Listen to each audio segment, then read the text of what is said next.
Alhamdulillahilladzi ja'ala lakum fil Qur'anil Karim wa rasulahu bil huda lil Islam. Ashhadu an la ilaha illallah wahdahu la syarika lah wa ashhadu anna Muhammadan abduhu wa rasuluh. Allahumma fassalli wa sallim wa barik ala sayyidina Muhammadin wa ala alihi wa ashabihi ajma'in. Wal awwal wal akhir والظاهر والباطن خرج الناس من الظلمات إلى النور أو صراط مستقيم رحمة للعالمين. رب اشرح لي صدري ويسر لي أمري واحلل عقدة من لساني يفقهوا قولي. أما بعد فيا عباد الله اتقوا الله حق تقاته ولا تموتن إلا وأنتم مسلمون. قال الله تعالى في القرآن الكريم أعوذ بالله من الشيطان الرجيم بسم الله الرحمن الرحيم فإذا فرغت فانصب وإلى ربك فارغب. Sadaqallahu azim. Kaum muslimin rahimakumullah, bersyukur kita kepada Allah dengan mengucapkan alhamdulillahirabbil alamin. Pada siang yang mulia ini Allah Subhanahu wa taala masih memberikan kepada kita keimanan, kesempatan dan kesehatan. Betapa banyak hari ini saudara-saudara kita, mereka disibukkan dengan pekerjaannya, mereka disibukkan dengan anaknya, mereka disibukkan dengan keluarganya, bahkan hari ini mereka disibukkan dengan penyakitnya. Hari ini mereka terbaring di rumah sakit mendengarkan suara azan. Tapi apalah daya, Allah beri mereka sakit. Hari ini Allah memberikan kepada kita semuanya. Mudah-mudahan ibadah yang kita laksanakan diterima oleh Allah Subhanahu wa taala. Salawat dan salam kepada Rasulullah sallallahu alaihi wasallam. Allahumma salli ala sayyidina Muhammad wa ala ali sayyidina Muhammad. Assalamu alayka ya Rasulullah. Mudah-mudahan dengan memperbanyak salawat kepadanya di yaumil akhir nanti kita mendapatkan syafaat dari Rasulullah sallallahu alaihi wasallam. Kaum muslimin jamaah salat Jumat rahimakumullah. Dalam setiap khutbahnya khatib mengingatkan kita semua, marilah kita selalu senantiasa meningkatkan iman dan takwa kita kepada Allah, melaksanakan segala perintahnya dan meninggalkan apa-apa yang dilarang oleh Allah dan Rasulnya. Mudah-mudahan dunia sampai akhirat kita mendapatkan hidayah dari Allah dan mendapatkan syafaat dari Rasulullah sallallahu alaihi wasallam. Kaum muslimin jamaah salat Jumat yang dimuliakan oleh Allah Subhanahu wa taala. IKMI Kota Pekanbaru hari ini memberi judul meningkatkan ekonomi umat. Kaum muslimin yang berbahagia, seluruh nabi itu kaum muslimin ketika dia belum menjadi rasul, mereka berusaha. Ada yang beternak, ada yang berdagang. Misalnya kaum muslimin Nabi Ibrahim alaihissalam. Nabi Ibrahim itu peternak dia. Nabi Muhammad sallallahu alaihi wasallam dia berdagang dan berternak. Maka kaum muslimin yang berbahagia, ada beberapa hal yang diajarkan oleh Rasul kita Nabi Muhammad sallallahu alaihi wasallam untuk meningkatkan ekonomi umat. Yang pertama kaum muslimin hendaklah kita selalu dekat dengan masjid. Fi sanati ula minal hijrah bana Rasulullah sallallahu alaihi wasallam al-masjidu as-sarif. Nabi Muhammad sallallahu alaihi wasallam mengajarkan kepada kita kaum muslimin, kalau kita ingin meningkatkan ekonomi umat, dekatlah ke masjid. Di awal-awal Rasul itu hijrah ke kota Madinah, yang pertama yang dilakukan oleh Nabi Muhammad itu adalah membangun masjid. Ketika Nabi Muhammad sallallahu alaihi wasallam hijrah dari kota Mekah sampai ke Kuba, sampai di Kuba kaum muslimin, Nabi Muhammad membangun Masjid Kuba. Di pagi hari Jumatnya kaum muslimin, Rasul itu hendak pergi ke kota Madinah. Saking banyaknya orang yang ingin melihat Rasulullah sallallahu alaihi wasallam, yang ingin bersalaman dengan Rasulullah sallallahu alaihi wasallam.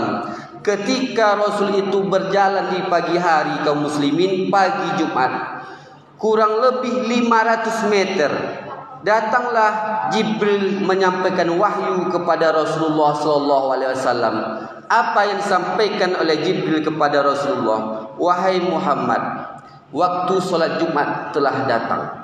Maka awal pertama Nabi Muhammad itu melaksanakan solat Jumat kaum muslimin adalah di suatu lapangan dekat kota Kuba, kurang lebih 500 meter kaum muslimin. Begitu banyaknya kaum muslimin dan muslimin yang ingin melihat Rasulullah. Maka jarak antara Masjid Kuba dengan tempat Rasul melaksanakan solat Jumat itu kaum muslimin kurang lebih 500 meter. Maka dari dulu itu kaum muslimin sudah ada masjid yang berdekat-dekatan. Tempat Rasul itu melaksanakan salat Jumat itulah kaum muslimin, dibangunlah sekarang itu Masjid Jumu'ah dekat dengan Masjid Kuba. Maka kaum muslimin jamaah salat Jumat yang dimuliakan oleh Allah Subhanahu wa taala, dulu kenapa masjid itu dekat berdekatan? Karena ada historinya, ada sejarahnya kaum muslimin. Maka setelah Rasul itu melaksanakan salat Jumat kaum muslimin di suatu lapangan, lalu dibuat Masjid Jumu'ah, lalu Rasul itu berjalan sampai ke kota Madinah kaum muslimin. Rasul membangun Masjid Nabawi. Dari kota Mekah sampai kota Madinah kaum muslimin, di Kuba Rasul membangun masjid. 500 meter setelah Kuba itu Rasul salat Jumat, lalu dibuat masjid. Sampai di kota Madinah Rasul membangun Masjid Nabawi. 3 masjid yang dibuat oleh Rasulullah SAW. Maka ketika kita ingin meningkatkan ekonomi, apa yang diberikan oleh Rasul kepada kita kaum muslimin? Wahai saudaraku kaum muslimin yang berbahagia, jika kita ingin berusaha, dekatlah dengan masjid. Kenapa dekat dengan masjid kaum muslimin? Ketika kita beruntung, kita bersyukur kepada Allah Subhanahu wa taala. Ketika kita rugi kaum muslimin, kita bersabar. Ini adalah ujian Allah Subhanahu wa taala.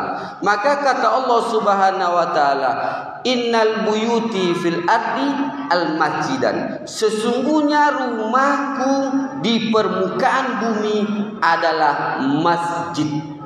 Maka dekatlah dengan masjid kaum muslimin. Yang kedua kaum muslimin jamaah salat Jumat yang dimuliakan oleh Allah Subhanahu wa taala. Kenapa masjid kita harus dekat dengannya? Agar kita tidak syirik kepada Allah Subhanahu wa taala. Ketika kita beruntung kita bersyukur, ketika kita rugi kita bersabar. Kadang-kadang ada muncul dalam diri kita, kenapa hari ini saya rugi? Mungkin ada tetangga saya, mungkin ada tetangga kita, saudara saya yang melakukan hal-hal yang tidak disenangi oleh Allah Subhanahu wa taala. Syirik kaum muslimin. Ketika Umar bin Khattab didatangi oleh 3 khalifah kaum muslimin, 3 pendeta, maka 3 pendeta ini bertanya kepada Khalifah Umar. Apa kata 3 pendeta ini kaum muslimin? Wahai Khalifah Umar, kami ingin bertanya kepadamu. Jika engkau bisa menjawab pertanyaanku ini, maka kami bertiga akan masuk ke dalam agama Islam. Tapi jika engkau tidak bisa menjawab pertanyaanku ini, apa kata tiga pendeta itu? Jangan engkau katakan agama Islam itu agama yang benar, dan jangan engkau katakan Muhammad itu adalah Rasul akhir. Kaum muslimin yang berbahagia, salah satu pertanyaan tiga pendeta ini kaum muslimin, kapan pintu langit itu terkunci? Kapan pintu langit itu terbuka? Wahai Khalifah Umar, kapan pintu langit itu terkunci? Kapan pintu langit itu terbuka? Karena Khalifah Umar tidak bisa menjawab kaum muslimin, dipanggil Ali bin Abi Thalib.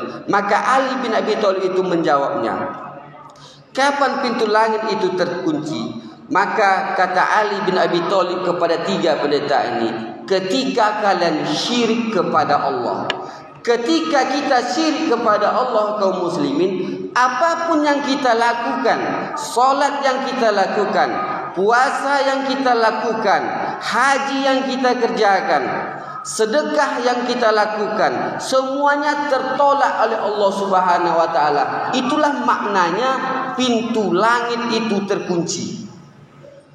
Maka tiga pendeta ini bertanya lagi, kapan pintu langit itu terbuka? Maka Ali menjawab kaum muslimin, kapan pintu langit itu terbuka?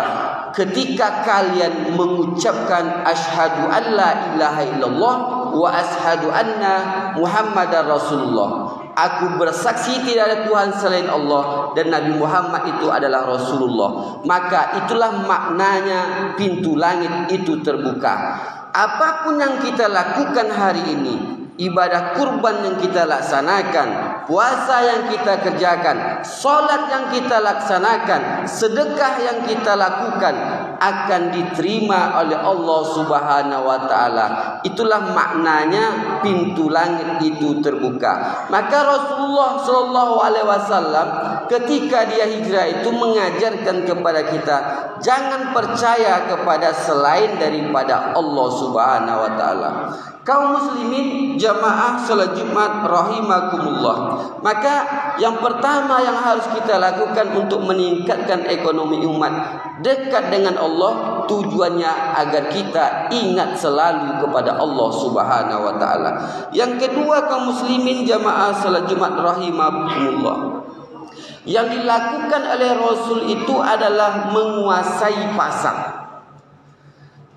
Kaum muslimin yang berbahagia, ketika Rasulullah SAW itu berumur 12 tahun hingga 18 tahun, hingga dia menikah dengan Ummul Mukminin Siti Khadijah, ketika itu Rasulullah telah menguasai 12 pasar kaum muslimin. 12 pasar itu dikuasai oleh Rasulullah SAW. Yang terkenal kaum muslimin adalah pasar Ar-Rumiyah. Itu berada di kota Romawi, Vatikan, Italia. Itu dikuasai oleh Rasulullah SAW. Yang kedua pasar yang terkenal yang dikuasai oleh Rasul itu adalah pasar Persia, Irak atau Iran sekarang kaum muslimin. Apa yang diajarkan oleh Rasulullah SAW? Ada seorang ulama mengatakan, ada sunnah yang ditinggalkan kebanyakan orang mukmin hari ini. Sunnah itu bukan sholat, bukan tahajud, bukan membaca Al-Quran kaum muslim, bukan bersedekah. Yang banyak ditinggalkan oleh orang mukmin hari ini, sunnah itu adalah berdagang. Kaum muslimin jamaah salat Jumat rahimakumullah. Maka Rasul mengajarkan kepada kita, ketika di awal-awal hijrah itu kaum muslimin, orang Madinah itu, orang Ansor itu kaum muslimin, mereka itu bergantung dengan pasar Qainuqa. Pasar itu milik orang Yahudi. Ketika Rasul itu berjalan di pinggir kota Madinah kaum muslimin, maka Rasul melihat banyak kebun-kebun yang mati. Maka apa kata Rasul kepada para muhajirin itu, orang muhajirin? Siapa yang menghidupkan kebun-kebun mati, maka kebun itu milik dia. Siapa yang menghidupkan kebun-kebun mati ini yang ada di kota Madinah ini, kata Rasul, maka kebun itu milik mereka. Maka kaum muslimin yang berbahagia, berlomba-lombalah orang mukmin ketika itu dari Madinah, yaitu orang muhajirin, menanam segala sesuatunya. Ketika setelah ditanam, ketika panen, muncul permasalahan, kemana ini akan dipasarkan wahai Rasulullah? Maka Rasul itu melihat kaum muslimin, maka dibangunlah oleh Rasul itu pasar dekat kuburan Baki yang sekarang disebut dengan pasar Madinah. Sampai hari ini masih ada kaum muslimin. Akhirnya apa yang terjadi kaum muslimin? Ekonomi umat pada saat itu berjalan dengan baik. 1.500 orang Islam, 4.000 orang Yahudi, dan sisanya orang Nasrani yang menguasai Madinah itu orang Islam kaum muslimin. Kaum muslimin jamaah salat Jumat yang dimuliakan oleh Allah Subhanahu wa taala. Maka Rasul itu mengajarkan kepada kita berdagang. Kaum muslimin jamaah salat Jumat yang dimuliakan oleh Allah Subhanahu wa taala. Setelah kita menguasai pasar kaum muslimin, apa yang dilakukan oleh Rasul untuk meningkatkan ekonomi umat? Mempersaudarakan antara orang muhajirin dengan orang Ansor kaum muslimin. Salah satu yang dipersaudarakan oleh Rasul itu adalah Abdurrahman bin Auf dengan Sa'ad bin Rabi'. Wahai Abdurrahman bin Auf, kata Sa'ad bin Rabi', aku adalah orang yang paling kaya di kota Madinah ini. Siapa yang bersahadat, baik dia di timur, baik dia di barat, baik dia di utara maupun dia di selatan, kalau dia sudah bersahadat, maka dia adalah saudaraku, kata Sa'ad bin Rabi'. Karena engkau wahai Abdurrahman bin Auf telah dipersaudarakan oleh Rasul kepadaku, maka aku beri kepada engkau setengah dari harta yang kumiliki ini. Bagaimana kaum muslimin jamaah salat Jumat yang berbahagia? Sa'ad bin Rabi' itu orang paling kaya pada waktu itu di kota Madinah, memberikan separuh hartanya untuk Abdurrahman bin Auf. Begitulah ukhuwah Islamiyah yang diajarkan oleh Rasul kepada sahabat-sahabat Nabi pada saat itu. Dan inilah yang kurang pada saat hari ini kaum muslimin. Ketika saudara kita susah, kita biarkan. Ketika dia naik jabatan, kita mengatakan itu saudara saya, itu saudara saya, itu famili saya. Kalau ada orang kaya, itu saudara kita, itu famili saya. Tapi ketika ada saudara kita yang susah, di PHK, tidak ada pekerjaan, kita bayangkan saudara kandungnya pun tidak akan mengakui kalau dia saudaranya. Kaum muslimin yang berbahagia, maka ini yang kurang dari kita kaum muslimin, ukhuwah, persaudaraan. Maka jika kita ingin meningkatkan ekonomi umat ini kaum muslimin, maka siapapun mereka, baik kaya mau miskin, baik pejabat, orang biasa, kalau dia beragama Islam berarti dia saudara kita. Mudah-mudahan khutbah yang singkat ini bermanfaat bagi kita.